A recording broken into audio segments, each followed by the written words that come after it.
আসসালামু আলাইকুম ভিউয়ার্স, আমি এখন আপনাদের এই পাজলটির সলিউশন দেখাবো। এখন হচ্ছে এই পজিশনে হোয়াইট টু মুভ। এখন এই পাজলটি সলিউশন আপনারা ভিডিওটি পজ করে এরপরে বের করতে পারেন। এখন আমি পাজলটি সলিউশন দেখাচ্ছি। রুক text F7 check.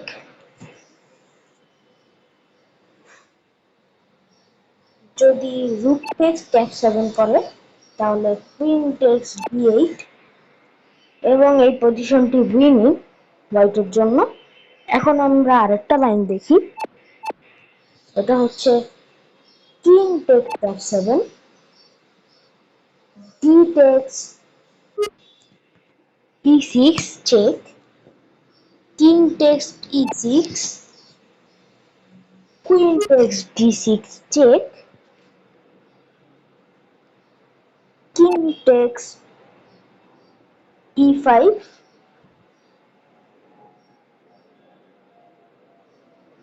রুক E1,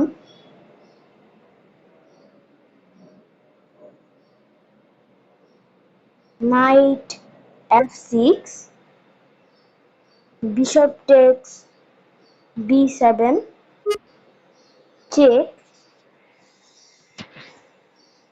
king D6, bishop F3 এবং এই পজিশনে রুক D1 চেক আসবে, রুক C1 চেক আসবে, আর কুইনটা তো চেক টেক দিয়ে এই পজিশনে মেট হয়ে যাবে।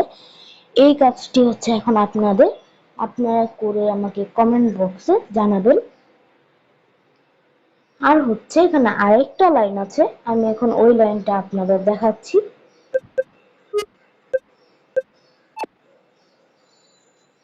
এখানে কুইন টেক্সট G6 করার পর একটা চাল নাইট F6 আছে, তাহলে আমি করব E টেক্সট F6, এরপর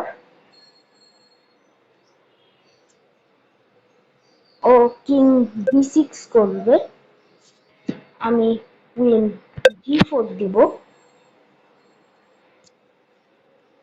king C7, queen F4 check, rook D6, rook B1। আপনারা দেখতে পাচ্ছেন B7 এর পণটা ধরা, এখন ওই কারণে সে B6 দিবে, rook C1 check, king B8, rook C6, queen takes F6, queen takes F6, rook takes F6, rook takes F6। এই পজিশনে হোয়াইটের উইনিং হয়ে যাবে। আসলে এই পজিশনে ব্ল্যাকের কিছুই করার নেই, কারণ এক পিস আপ আর এক পন আপ, তার জন্য এই পজিশনটি ব্ল্যাক হেরে যাবে। ওকে বন্ধুরা, দেখা হবে নতুন কোনো ভিডিওতে। Thank you for watching in this video.